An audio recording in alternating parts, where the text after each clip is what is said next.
এটা নাসিকে থেকে সকাল সকাল 6টার সময় বেরিয়ে পড়ে মোটামুটি 100 কিলোমিটার এখনও কভার করে নিয়েছি। দেখো গাইজ, এখন 9:15 বাজছে। আমরা টোটাল ট্রিপে 661 কিলোমিটার কভার করে নিয়েছি। এখন সকাল 9টা বাজছে, 9টা সাড়ে 9টার মধ্যে 100 কিলোমিটার কভার করে নিয়েছি। আর কি রাস্তা, থ্রিলার ফিলিংস একদম। মানে এরকম রাস্তায় আমি ভিডিও দিচ্ছি, এরকম রাস্তায় গাড়ি চালানো সত্যি একটা স্বপ্ন থাকে সবারই।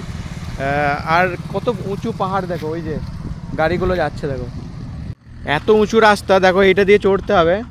আর ওই একদম উঁচু, একদম ওই উপরে দেখো, একটু জুম করছি, ওই যে এই গাড়িগুলো যাচ্ছে, ওই ট্রাকগুলো যাচ্ছে দেখো, ওই যে ট্রাকগুলো।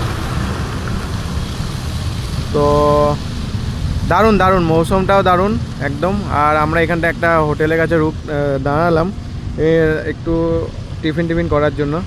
তারপর আবার আমরা এখান থেকে রওনা দেবো। আমাদের মোটামুটি 100 কিলোমিটার বেঁচে আছে, 100 কিলোমিটারের মধ্যে আমরা পৌঁছে যাবো। বেশ খুব সুন্দর, অ্যাম্বিশনটা খুব ভালো। বেশ এই পাহাড়ের রাস্তায় যতগুলো হোটেল বা এই এরকম ক্যাফে বা ছোটোখাটো কিছু পেয়েছি, খুব সুন্দর, দারুণ লাগছে, দারুণ। এখানেই খাবো এগেইন পোহা, আর তার সঙ্গে কফি। ও পুরো জমে ক্ষীর একদম। ভাইগুলো খাচ্ছে সব, এর মন দিয়ে খাচ্ছে বেশ ভাইগুলো। ফাইনালি এই সফর শেষ হলো। ফাইনালি আমি রুমে পৌঁছে গেছি, এই যে আমাদের পার্কিং এরিয়াটা। আর মোটামুটি এখন 12:30 বাজছে দেখো।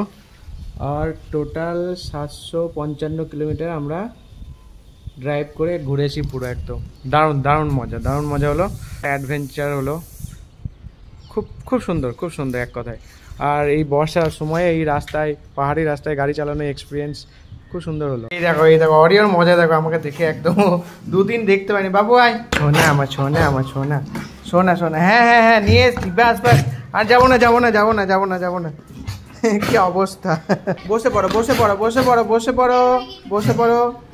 বসো, হ্যাঁ বসো।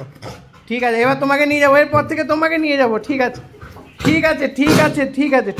হ্যাঁ।